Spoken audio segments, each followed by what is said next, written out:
The great hall stretched far beyond what human eyes could see clearly. Captain Dong-Woo Kim stood at the back of the massive room, watching alien beings that looked like they came from nightmares and dreams. Some were tall as trees with too many arms. Others looked like living crystals that caught the light and threw it back in rainbow colors. A few seemed to be made of metal and moving parts, clicking and whirring as they spoke. Dong-Woo kept his face calm, but inside he felt small. Earth had been invited to join the Galactic Confederation only 6 months ago. The humans were the newest members, and everyone made sure they knew it. The primitive humans wished to speak again, said a voice that sounded like grinding rocks. The speaker was a Vorthak, standing 12 feet tall with gray skin thick as armor.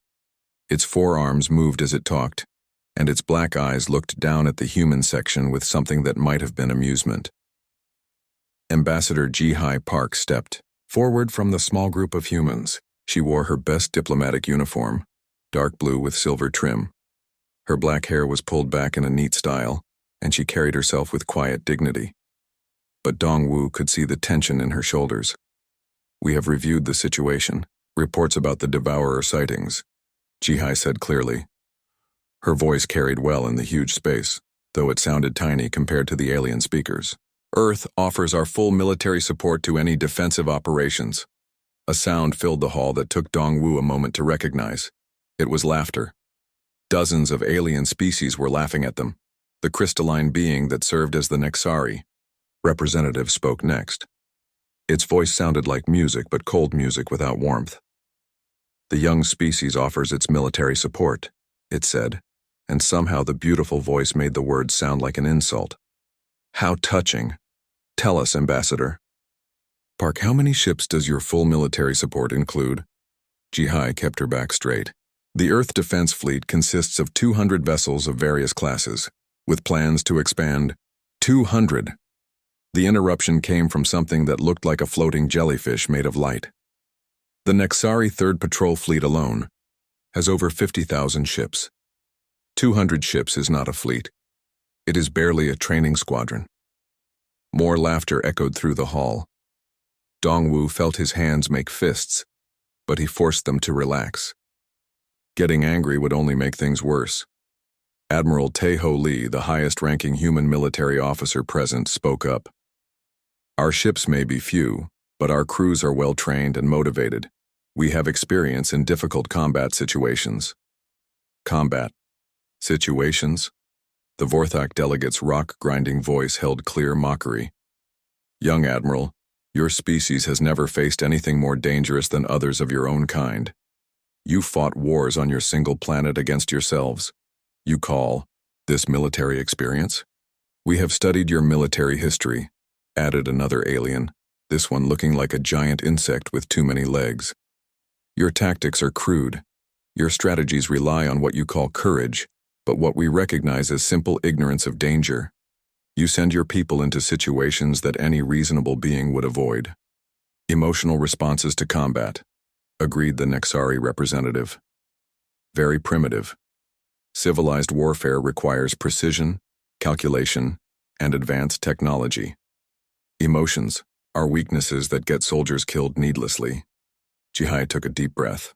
"Perhaps what you call emotional responses, we call the willingness to do what needs to be done, regardless of personal cost."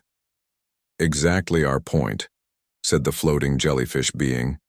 "You risk lives unnecessarily because you do not properly calculate odds of success. This is not bravery. This is poor judgment." An alien that looked like it was made of living wood spoke for the first time. Its voice was soft, but carried clearly. These were the Eldari, known for being peaceful but wise. The humans are still very young as a galactic species. Perhaps in a few thousand years they will develop more refined approaches to conflict resolution. Dong-Woo felt heat rise in his face. Even the peaceful species were treating them like children who didn't understand grown-up things. The discussion continued for hours. The aliens talked about the Devourer threat as if it was already solved. They had been monitoring unusual energy signatures at the edge of the galaxy for months. Some ancient enemy that had been sleeping for thousands of years seemed to be waking up.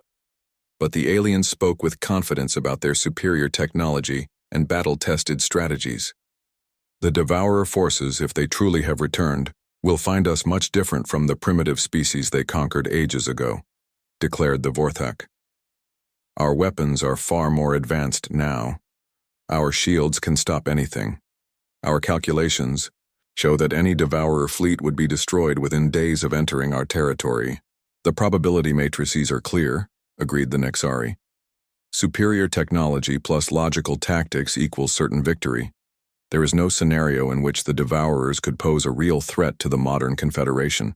When it came time to assign defensive positions, the humans were given what everyone called rear guard duty in a quiet sector, far from where any real action was expected to happen.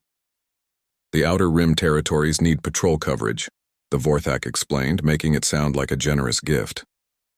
This will be an excellent learning opportunity for your young fleet. You can practice formation flying and basic patrol procedures without any real danger. Dongwu knew an insult when he heard one, even when it was dressed up in polite words. They were being sent to the galactic equivalent of guarding an empty parking lot. Jihai accepted the assignment with grace. Earth appreciates the Confederation's guidance. We will carry out our patrol duties to the best of our abilities. As the session ended and the various alien delegations began to leave, Dongwu heard scraps of conversation that made his jaw clench. Cute that they think 200 ships matter, probably get lost trying to find their assigned sector. At least they'll be safely out of the way when real fighting starts. Admiral Lee moved close to Dongwu and Jihe as they walked toward the exit. Well, that was educational, he said quietly. They think we're children playing with toys, Jihai replied, her diplomatic mask slipping just enough to show her frustration. Every suggestion we made was dismissed before we finished speaking. Maybe that's for the best, Dongwu said. Let them underestimate us. We've been underestimated before. As they reached the transport bay where the human delegation ship waited, Jihai pulled out her communication device to send a report back to Earth. I need to let the Defense Council know about our assignment and the general attitude here. What, Chen? Will you tell them? Admiral Lee asked. Jihai looked back at the Great Hall where aliens were still filing out, their conversations a mix of sounds no human throat could make. The truth. The Galactic Confederation has impressive technology and vast experience. But they've been so successful for so long that they've forgotten what it means to face real uncertainty. They think every problem can be solved with bigger guns and better computers. And they think humans are too primitive to be useful allies, Dongwu added. Yes, Jihai nodded. They see our willingness to take risks as stupidity. They see our emotional investment in fighting as weakness. They've convinced themselves that war is just another engineering problem to be solved with the right calculations. Admiral Lee was quiet for a moment, then spoke thoughtfully. I've read the historical records. Every great military disaster in galactic history happened when someone was completely certain they had everything figured out. As their ship lifted off from the Confederation capital world, Dongwu looked down at the perfect cities and peaceful lands below. Everything was orderly, clean, and logical. It was beautiful in its way, but it also felt somehow fragile, like something that had never been truly tested. I hope they're right about the Devourers being easy to defeat, he said. Jihai was already working on her report, fingers flying over her keyboard. So do I. But if they're wrong, being assigned to the rear guard might not be such a bad thing after all. The ship turned toward the distant stars where Earth waited, carrying news of humanity's first real introduction to galactic politics. President Su-Young Park stood before the largest gathering of alien species in galactic history. Representatives from 300 different civilizations filled the Great Hall on the ancient world of Korthak, near the galaxy's center. Some breathed oxygen like humans. Others were made of living crystal, gas clouds, or pure energy. All of them had come to see the species that had done the impossible, defeated the Devourers. Fellow beings of the galaxy, President Park began, her voice translated into hundreds of different languages simultaneously. 18 months ago, you sent out a signal, a call for help. Humanity heard that call, and we answered. The hall was completely silent. In the front row sat the survivors of the first civilization, ancient, beings who had been fighting the Devourers since before Earth's sun was born. Their leader, a creature of pure thought that called itself Eternal Memory, had told President Park that in all their vast experience, no species had ever responded to the distress signal, until humans. Today, I can report that the last Devourer stronghold has been located, President Park continued. Our forces have tracked the enemy to its source, a massive installation built around a dying star at the galaxy's core. Behind her, a holographic display showed the target. It was enormous, larger than most planets, and it pulsed with the dark energy that the Devourers used to consume entire worlds. This is where it all began. Eternal Memory communicated to the assembly, its thoughts translated into words. 10,000 years ago, we created the Devourers as tools to help us harvest energy from dead worlds. But they evolved beyond our control. They became hungry for all energy, all matter, all life. The alien representative stirred uneasily. This was the first time the truth about the Devourer's origin had been revealed. We tried to stop them, Eternal Memory continued. For 10,000 years, we have been the Guardians, fighting to contain the evil we unleashed, but we failed. One by one, our worlds fell. Our people died. We were reduced to a handful of survivors hiding in the dark between stars. Until humanity came, President Park nodded respectfully to the ancient being. Fleet Admiral Kyung-ho An is preparing our final assault on the Devourer Central Intelligence. But this battle will be different from all the others. She gestured to the display, which now showed the approaching human fleet. It was the largest military force humanity had ever assembled. 5,000 ships, carrying the best of human technology, and tactics developed during 18 months of constant warfare. But they were not alone. For the first time in galactic history, President Park said, multiple species will fight side by side against a common enemy. HFY crystal ships will provide energy shields. Mordane gas cloud vessels will scout ahead in the nebulae. Builder machine ships will provide repair and support. And humans will do what humans do best. We will fight. The assembled aliens had mixed reactions. Some species cheered, their various sounds creating a symphony of hope. Others remained silent, still unable to believe that the ancient nightmare might finally end. In space above Korthak, Admiral An received President Park's transmission from his flagship, the Soul's Pride. Around him, the combined galactic fleet prepared for the final battle. All ships, this is Admiral An, he broadcast. Today we end a war that has lasted for 10,000 years. Today we face an enemy at the height of its power, in its most heavily defended stronghold. He paused, looking out at the stars ahead, where the Devourer installation waited. I won't lie to you. Many of us won't be coming home. The enemy knows we're coming, and they've had 10,000 years to prepare their defenses. But they've never faced anything like us before. Dr. Ji-hoon Baek, the scientist who had developed humanity's most advanced weapons, spoke from his position on the command bridge. Admiral, all weapon systems are ready. The quantum disruptor warheads are loaded and armed. These weapons were humanity's answer to the Devourer network. Instead of trying to destroy the enemy installation with conventional firepower, the quantum disruptors would tear apart the dark energy that held the entire structure together. Remember the plan, Admiral An said to his fleet commanders. The aliens provide support, but the final assault is ours. We go in fast, we hit hard, and we don't stop until that thing is dead. Commander Hana Shin, now leading the most experienced human assault force, responded from her ship. Sir, what if the Devourers try to negotiate? What if they offer to surrender? Admiral An's response became legendary throughout the galaxy. Commander Shin, we didn't come here to make deals. We came here to finish what they started. The final battle began at the edge of the Devourer home system. The ancient installation had surrounded itself with thousands of defense platforms, each one capable of destroying a normal warship with a single shot. But the human fleet didn't attack like a normal military force. They attacked like a swarm of angry insects coming from every direction at once.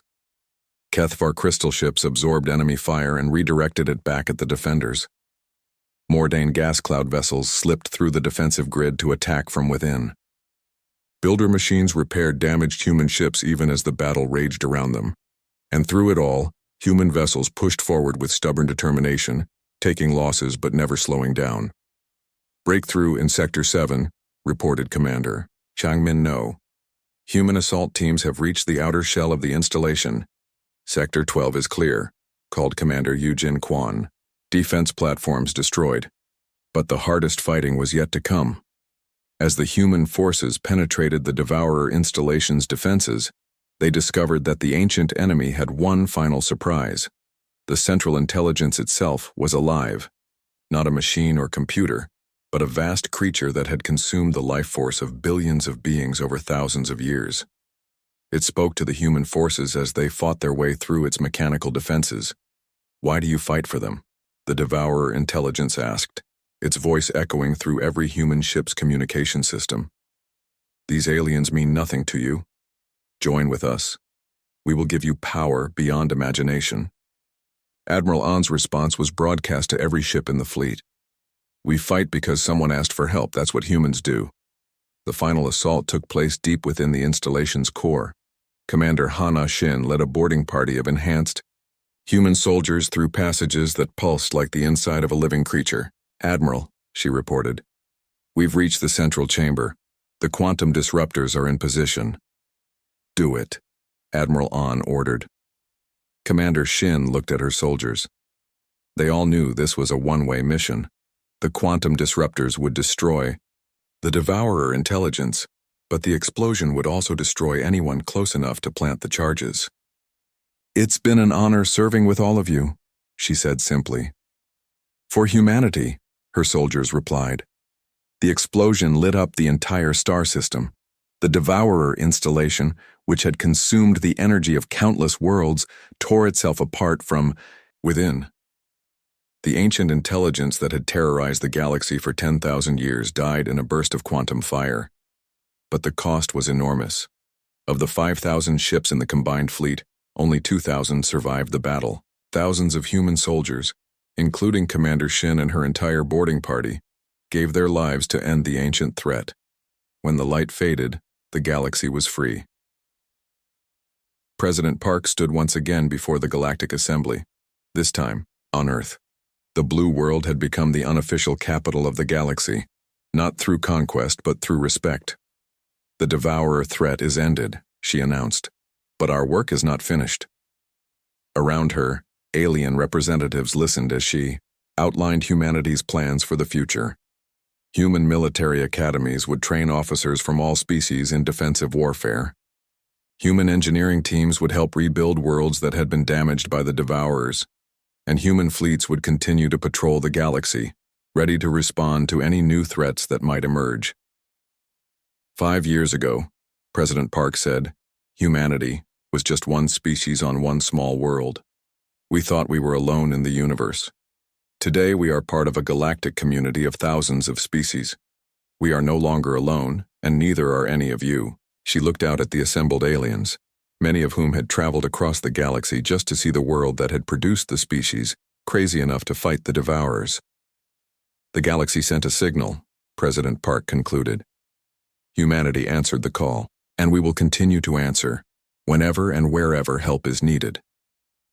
In the years that followed, the galaxy changed in ways no one could have imagined. Species that had hidden for millennia emerged to rebuild their civilizations.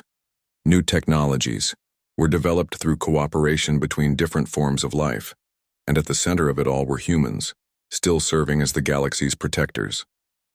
Their ships could be found in every corner of space, not as conquerors or rulers, but as guardians ready to fight for anyone who needed help. The ancient enemy was gone. The nightmare that had lasted for 10,000 years was over, but humanity's watch had just begun. New signals came from unexplored regions of the galaxy, reports of strange phenomena beyond the galactic rim, mysteries that needed investigation, problems that needed solving, and every time, the response was the same. Human fleets launched toward the unknown, carrying the simple message that had started it all. "We hear you, we're coming, help is on the way." The human fleet arrived at the edge of Nexari space to find horror beyond imagination. Where once there had been worlds of living crystal that sang with beautiful light, now only metallic husks remained. The Devourers had not just destroyed the Nexari civilization, they had consumed it, turning entire planets into more of their own kind. Captain Dongwoo Kim stood on the bridge of Soul's Pride, staring at the tactical display that showed what remained of the Nexari homeworld. The planet that had once housed 50 billion crystal beings now looked like a massive mechanical construct, its surface crawling with devourer machines that continued to reshape everything they touched. "My God," whispered Commander Sujin Choi. "The whole planet. It's become one of them." Lieutenant Hana Song, the youngest pilot in the fleet, spoke from her station near the back of the bridge. "Captain, I'm detecting life signs. Faint, but definitely Nexari. There's a group of survivors, hiding in the old mining stations on the third moon." "How many?" Dongwoo asked. "Maybe 50,000, Hana replied. "Captain, that's all that's left. 50,000 out of 50 billion. Dr. Byung-ho Kang looked up from his analysis station, his face grim. "The Devourers aren't just weapons of war. They're a conversion system. Everything they touch becomes part of their collective. Organic matter, metals, even energy. All of it gets transformed into more Devourer units." Admiral Tae-ho Lee's voice came through the communication system from the flagship. "All vessels maintain distance from the Devourer constructs. We're here to evacuate survivors, not to engage the enemy." But as the human rescue ships moved toward the third moon, space around them began to fill with Devourer units. The machines didn't look like any ships the humans had ever seen. They were sleek, organic-looking things that seemed to flow through space rather than fly through it. Some were small as fighters, others large as battleships, but all moved with the same terrible purpose. "Captain," Sujin reported, "the Devourer units are moving to intercept. ETA to weapons range, 4 minutes. All ships, continue to the moon," Admiral Lee ordered. "Fighter squadrons, take defensive positions. We're not leaving those people behind." Lieutenant Hana Song was already moving toward the launch bay. "Permission to launch, Captain?" "Granted. Be careful out there, Lieutenant." Hana ran to her fighter, a small, fast ship designed for reconnaissance rather than heavy combat. As she strapped in, she could hear the chatter from other human pilots on the communication channels. "This is insane," one pilot was saying. "We're flying straight into a Devourer fleet with nothing but light fighters and patrol boats." "Yeah, well," another voice responded, "nobody ever accused us of being smart." Hana smiled, despite her fear, as she launched from the Soul's Pride. The human pilots were scared. Anyone with sense would be scared. But they were still flying toward the enemy instead of away from it. The first contact with Devourer forces was unlike anything the humans had expected. The enemy ships moved in perfect coordination, like parts of a single organism. Their weapons fired energy beams that seemed to bend space itself, and their armor adapted to each attack within seconds. But something strange happened during those first few minutes of combat. The Devourers, who had torn through Confederation fleets like paper, seemed confused by the human tactics. Hana's squadron was using maneuvers that made no tactical sense, diving into gravity wells, using moon debris as cover, even ramming enemy ships when their weapons proved ineffective. "They're trying to predict our movements," Hana realized as she pulled her fighter through a loop that should have been suicide but somehow worked. "But they can't figure out what we're going to do because we don't know what we're going to do." Meanwhile, on the moon's surface, engineer Min-Soo Park was leading a desperate rescue operation. Min-Soo was Ambassador Ji-Hai Park's brother, a quiet man who preferred working with machines to dealing with people. But when he saw the surviving Nexari, crystal beings whose light had dimmed to almost nothing, he forgot about his shyness and focused on getting them to safety. "The transport can hold maybe 1,000 at a time," he told Sergeant Woojin Lim, who was coordinating the ground forces. "We'll need at least 50 trips to get everyone out." "We don't have time for 50 trips," Woojin replied, checking his weapons as Devourer units began landing on the moon's surface. Those things will be here in minutes. Then we make time, Minsu said simply. The evacuation became a running battle. Human soldiers fought room-to-room battles against devourer machines, while engineers worked frantically to get crystal beings into transport ships. The devourers adapted quickly to human weapons, but they couldn't adapt to human stubbornness. When conventional tactics failed, Sergeant Lim ordered his people to use improvised weapons. When those stopped working, they used their bare hands and anything they could pick up. It made no military sense, but somehow it kept working just long enough. Dr. Kang, monitoring the battle from the flagship, made a breakthrough that would change everything. As he watched the tactical displays, he noticed something the Confederation forces had missed. "Admiral," he called excitedly, "I think I understand their weakness. The Devourers operate on mathematical precision. They analyze patterns, predict responses, and counter them perfectly. But humans, we don't follow patterns. We do things that make no logical sense." "Explain," Admiral Lee said as he watched, his tiny fleet somehow holding its own against an enemy that had conquered the galaxy. "Every other species in the Confederation fights the same way. Logical tactics, predictable strategies, calculated responses. The Devourers learned to beat them by becoming better calculators. But we're not calculators.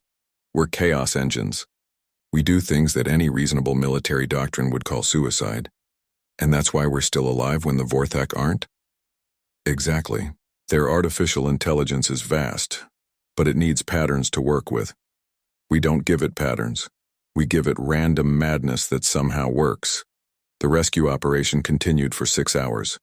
By the end, 50,000 Nexari survivors were crammed into human ships designed to carry a tenth that number. The human fleet had lost 30 ships and over 2,000 personnel, but they had saved the last remnant of a species that had existed for millions of years. As they prepared to leave Nexari space, one of the crystal beings approached Captain Kim. The Nexari's light was dim, but its voice still carried the musical quality of its people. "Captain Kim," it said, "I am Crystal Singer Yolane. I was present at the Confederation meeting where your species offered alliance. I laughed at your primitive courage. I mocked your emotional responses to danger. I was wrong. You were scared?" Dongwu replied simply. "Everyone says stupid things when they're scared. Your people are dying to save us. Why? We treated you with contempt." Dongwu looked out at the space where the Nexari homeworld had once shone with crystal light. Now it was just another devourer construct adding to the enemy's strength with each passing hour. "Because it's the right thing to do," he said. "And because if we don't help each other, there won't be anyone left to help." The crystal being's light flickered brighter for a moment. "The other species called your bravery foolishness. But I have seen true foolishness today. Foolishness is believing that superior technology and perfect calculations can replace the will to do what is right, regardless of cost." As the human fleet limped away from Nexari space, carrying the precious cargo of survivors, Admiral Lee addressed his crews over the general communication channel. "People, we've seen what we're up against. The Devourers aren't just another enemy, fleet. They're a force that turns everything they touch into more of themselves. They've conquered the galaxy before, and they're doing it again." He paused, looking at the damage reports that showed just how much the rescue had cost them. "But we've also learned something today.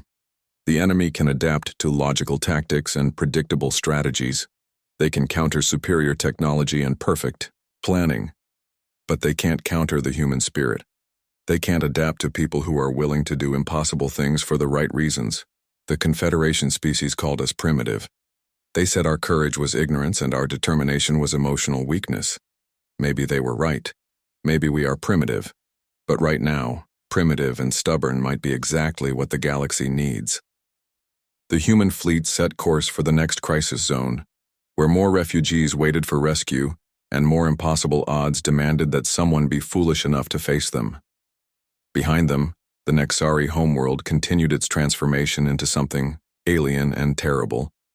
But in the holds of human ships, 50,000 crystal beings sang quiet songs of gratitude in frequencies that human ears could barely detect. The galaxy was burning, but somewhere in the flames, hope refused to die. The massive Vorthak homeworld hung in space like a jewel made of steel and stone. For 3,000 years, no enemy had ever breached its defenses. The planet was protected by orbital stations that could destroy entire fleets, energy shields, that could stop anything, and the mightiest military force in galactic history.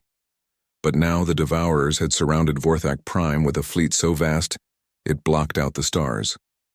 Captain Dongwoo Kim watched the tactical display from the Bridge of Soul's Pride and tried not to think about the impossible odds they were facing. "How many Devourer ships?"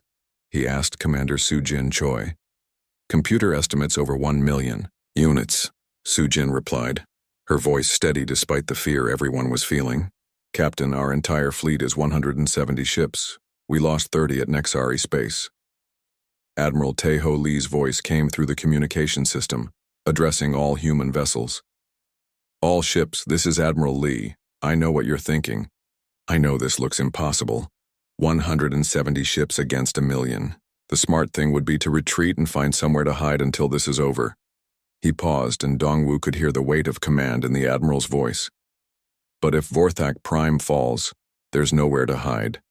The Devourers will have consumed the entire Confederation military command structure. The war will be over and we'll have lost. So we're going to do something that isn't smart. We're going to attack." Captain Young-Soo Hwang, commander of the experimental ship Busan's Thunder, spoke up on the command channel. "Admiral, my engineering team has a plan. It's completely insane, but it might work." "Let's hear it, Captain Hwang." "We take the 3 largest ships in the fleet and overload their fusion reactors. Not enough to destroy them immediately, but enough to turn them into massive bombs. Then we ram them straight into the biggest Devourer command ships while simultaneously launching every fighter we have in completely random attack patterns." There was silence on the communication channel for several seconds. "That's suicide," someone finally said. "Yes," Young-Soo agreed. "But it's organized suicide with a purpose. The Devourers expect logical tactics. They adapt to predictable strategies. But they can't adapt to pure chaos backed up by people willing to die for what they believe in." Dr. Byung-Ho Kang had been working without sleep for days, studying captured Devourer technology and analyzing their tactics. "Captain Hwang's plan might actually work," he said. "The Devourers process information by predicting outcomes based on observed patterns. If we create enough chaos, their processing systems might overload trying to calculate responses to impossible situations." Lieutenant Hana Song, now the leader of the human fighter squadrons after losing her original commander at Nexari Space, spoke up from the launch bay. "Sir, my pilots are ready. We've been studying Devourer movement patterns, and we think we can create maximum confusion by using gravitational slingshots around Vorthak Prime's moons." "Explain," Admiral Lee said. "We use the moon's gravity to accelerate to impossible speeds, then attack from angles that violate basic physics. The Devourer's computers will try to predict our trajectories, but we'll be breaking every rule of space combat. By the time they figure out what we're doing, we'll either be dead or through their formation." Pilot Daeun Kim, Captain Dongwoo's daughter, added her own thoughts. "Dad always told me that sometimes you have to be willing to do stupid things for smart reasons. This feels like one of those times." Dongwoo felt his heart squeeze with pride and terror. His daughter was volunteering for a mission that had almost no chance of survival. But he also knew she was right. The human fleet began moving toward Vorthak Prime, their small ships dwarfed by the massive Devourer force surrounding the planet. On the surface, the few surviving Vorthak ground commanders watched in amazement, as the species they had mocked as primitive flew directly into certain death. Ground Commander Korathvin spoke into his communicator from a bunker deep beneath the planet's capital city. "Human Admiral Lee, this is Korathvin of the Vorthak Planetary Defense Force. Your ships are flying into a trap. The Devourer fleet will destroy you before you can reach effective weapons range." "Probably," Admiral Lee replied calmly. "But while they're destroying us, they won't be focusing on consuming your planet. And maybe, just maybe, we'll create enough confusion to give your surviving forces a chance." "You would sacrifice your entire fleet to buy us time?" "Ground Commander, 3 months ago your people called us primitive. You said our courage was ignorance and our tactics were crude. You were probably right about the tactics part, but you were wrong about the courage." The attack began with a chaos that would have been impossible for any computer to predict. 3 human ships, Busan's Thunder, Incheon's Revenge, and Gwangju's Hope, accelerated directly at the largest Devourer command vessels. Their fusion reactors were overloading, turning each ship into a bomb that would explode with the force of a small star. At the same time, Lieutenant Song led her fighters in maneuvers that defied physics and common sense. They used Vorthak Prime's gravity wells to slingshot themselves at speeds that should have torn their ships apart. Some fighters didn't survive the acceleration, but those that did hit the Devourer formation like bullets fired from the gods themselves. Captain Young-Soo Hwang was on the bridge of Busan's Thunder as his ship raced toward a Devourer command vessel the size of a small moon. His fusion reactor was 30 seconds from critical overload. Around him, his crew worked at their stations with calm determination. "Sir," his communications officer reported, "the Devourer ship is trying to move out of our path." "Too late," Young-Soo said with satisfaction. "They spent too much time trying to calculate our trajectory instead of just getting out of the way." Impact in 15 seconds. The explosion when Busan's Thunder hit the Devourer command ship was visible from 3 star systems away.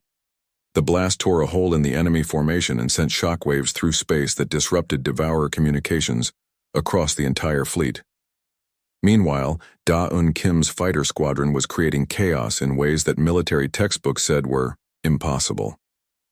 She led her pilots through the debris field left by her grandfather's generation during the old planetary wars, using pieces of ancient human satellites as cover and improvised weapons.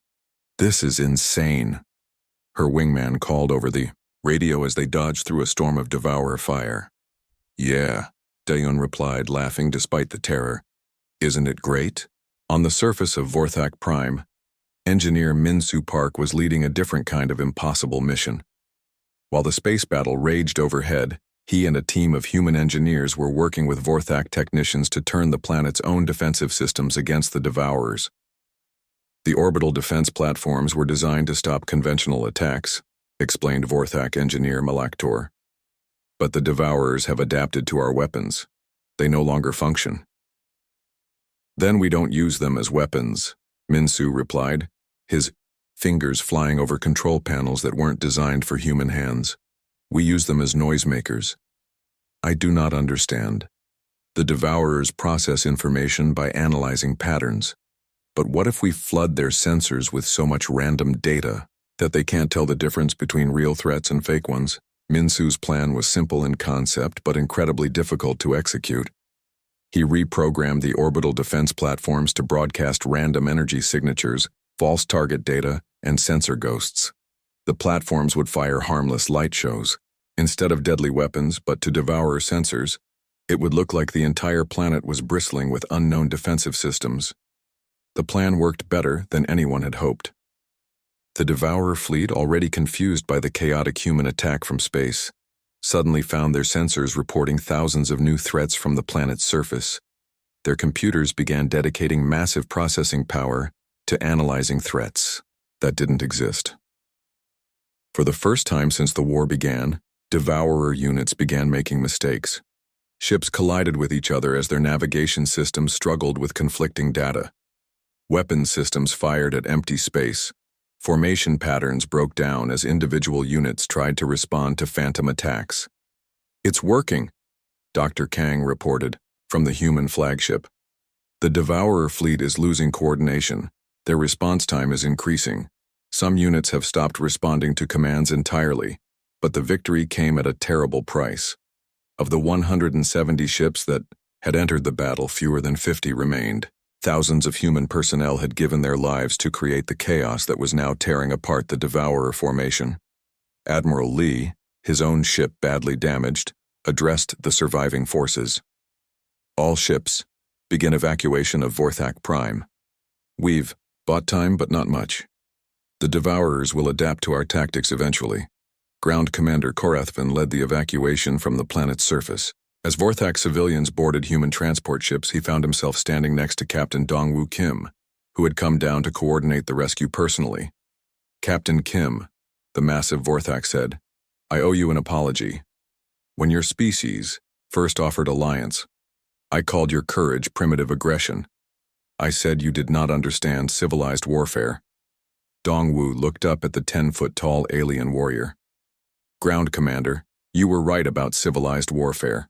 We don't understand it.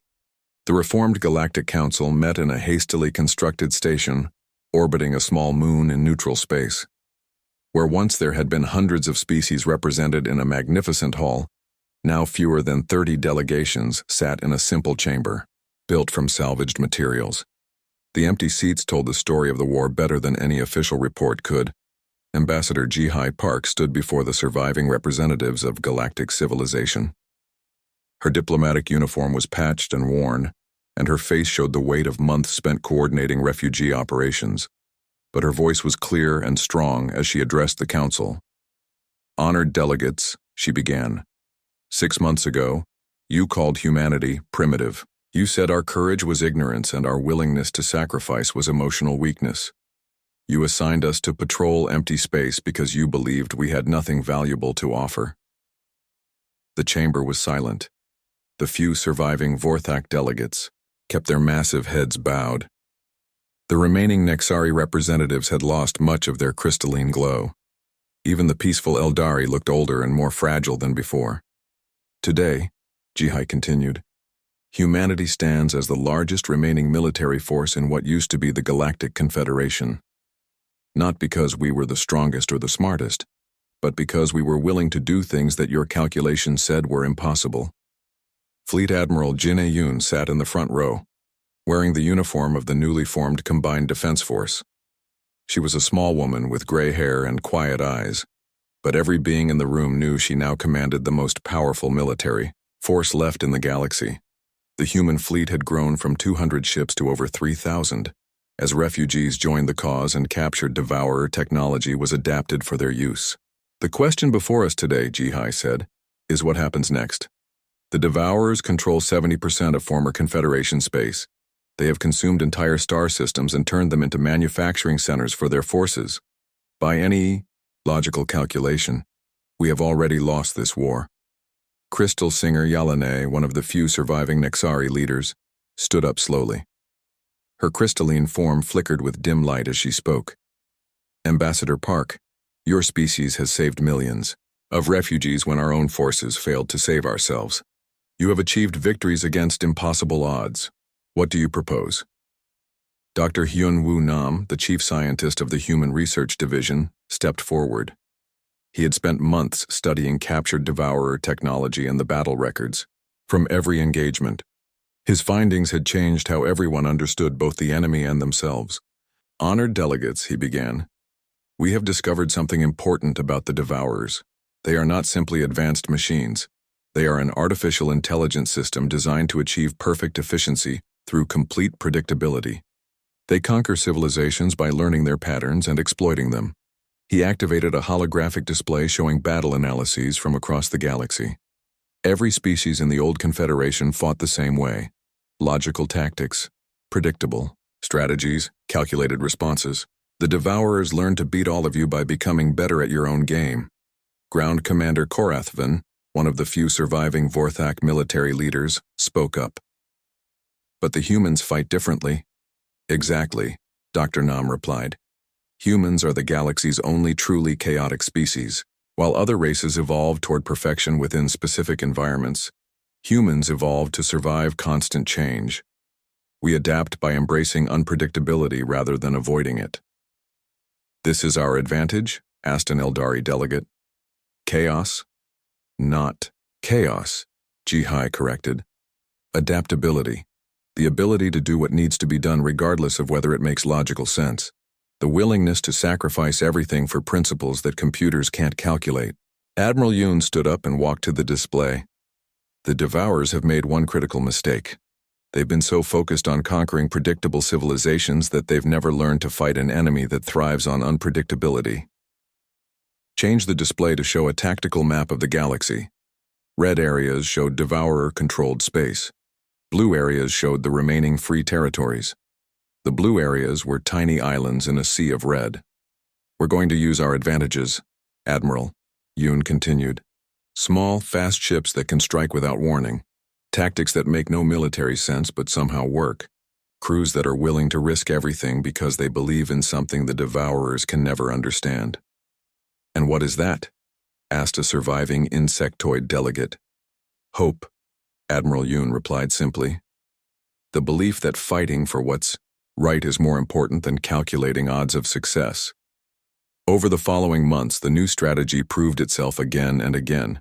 Human-led forces struck at Devourer installations using tactics that violated every rule of warfare. They used gravity wells as weapons, turned asteroids into missiles, and organized attacks that looked like complete disasters, but somehow achieved their objectives. Lieutenant Hana Song, now promoted to wing commander, led raids that rescued millions more refugees from Devourer-occupied worlds. Her pilots had learned to fight like their enemies thought, not in straight lines or predictable patterns, but in spirals of controlled chaos that left enemy computers struggling to respond. Captain Dong-Woo Kim, now Admiral Kim, commanded a strike force that specialized in the impossible. His ships would appear in systems the Devourers thought were secure, cause massive damage, rescue whoever could be saved, and disappear before the enemy could organize a response. "The key," he explained to his officers during one mission briefing, "is never to do the same thing twice. The moment we become predictable, we become vulnerable. So we stay crazy, we stay human, and we keep them guessing." The war turned slowly. Not through massive battles or superior technology, but through thousands of small victories achieved by people willing to attempt things that rational beings would never try. Human forces grew stronger, not just through captured equipment, but through refugees who joined their cause and learned to fight with human determination. Dr. Nam's research revealed the final piece of the puzzle. "The Devourers aren't just machines," he announced to the combined command staff. "They're a collective intelligence that requires constant data processing to maintain cohesion. If we can overload their processing capacity with enough unpredictable action simultaneously, their entire network might collapse." The final battle wasn't fought over a single world or in a single star system. It was fought across the entire galaxy, as every human ship, every refugee volunteer, and every survivor of the old Confederation carried out missions that made no sense individually, but created a storm of chaos that the Devourer network couldn't process. Engineer Minsu Park, now directing technical operations for the entire Resistance, coordinated attacks on Devourer communication networks. His teams used captured alien technology in ways its original designers never intended, creating interference patterns that confused enemy sensors and disrupted their coordination. When the end came, it came suddenly. The Devourer network, overwhelmed by trying to process and respond to millions of simultaneous unpredictable actions, simply stopped functioning. Across the galaxy, Devourer units froze in place as their collective intelligence collapsed under the weight of too much chaos. Ambassador Ji-Hai Park stood once again before the Galactic Council, but this time the chamber was full. Representatives of species that had been thought extinct emerged from hiding places throughout the galaxy. Worlds that had been consumed were being rebuilt. The Devourer's technological remains were being studied and adapted for peaceful purposes. "6 months ago," she said, "you mocked our primitive courage and emotional decision-making. You called us too chaotic for civilized warfare. You were right about the chaos part. We are chaotic. We are unpredictable. We make decisions based on what feels right instead of what calculations say is optimal." She looked around the chamber at faces, some alien, some human, that showed hope for the first time in months. But that chaos saved the galaxy. Not because chaos is better than order, but because sometimes the universe needs someone willing to try impossible things for the right reasons. Sometimes survival requires people who care more about doing what's right than about doing what's smart. The applause that followed was unlike anything the Galactic Council had ever heard before. It included not just the formal acknowledgments of civilized species, but also the wild cheering of humans who had never learned that diplomatic gatherings were supposed to be quiet and dignified. Admiral Yoon, now wearing the insignia of Supreme, Commander of Galactic Defense Forces, spoke to the assembled delegates. "The galaxy is free, but freedom requires constant vigilance. We've learned that no species, no matter how advanced, can survive alone. We need each other's strengths. We need diversity of thought and approach.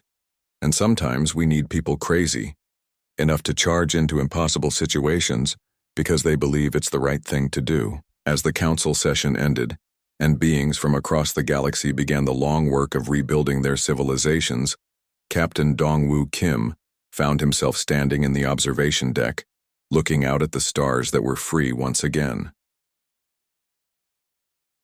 His daughter Da-un, now a decorated squadron commander, joined him at the window. "Dad, do you think they finally understand what human courage really means?"